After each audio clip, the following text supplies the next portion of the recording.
Comme d'habitude, je vais remettre le clocher au milieu du village, un village qui se situe à Toulouse. Pourquoi Toulouse?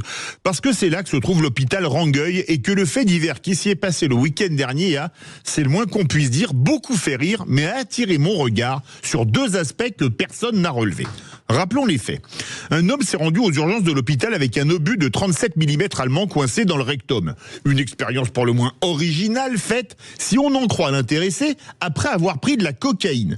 Mais une expérience qui ne vaudra aucune poursuite ni coûte pour l'intéressé, ce qui me pose franchement question. En effet, nonobstant l'intervention des démineurs, on a appris entre-temps que l'obus était démilitarisé et ne risquait donc pas d'exploser, ce qui a fait tomber à l'eau la menace de poursuite pour détention de munitions de catégorie A. Pas de munitions, pas de sanctions.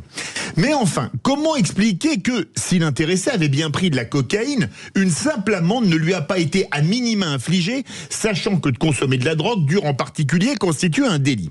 Comment expliquer que ces fantaisies très particulières, ayant nécessité des actes chirurgicaux très coûteux, ne lui coûtent pas 1 euro, alors que de simples soins dentaires ou de changement de lunettes coûtent une fortune?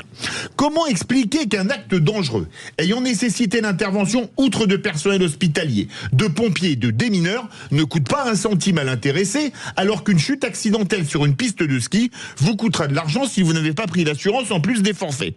Le même accident aurait eu lieu avec un sextoy. J'aurais compris que les frais médicaux soient pris en charge et il n'y aurait eu dans ce cas pas eu besoin de faire appel à des démineurs. Mais désolé, c'est à chacun de prendre ses responsabilités et qu'on ne me dise pas que c'est de la faute à la drogue, puisqu'on n'a jamais forcé quelqu'un à se faire un rail de coke le samedi soir et faire n'importe quoi après, tout en demandant aux contribuables et assurés sociaux d'en payer les conséquences.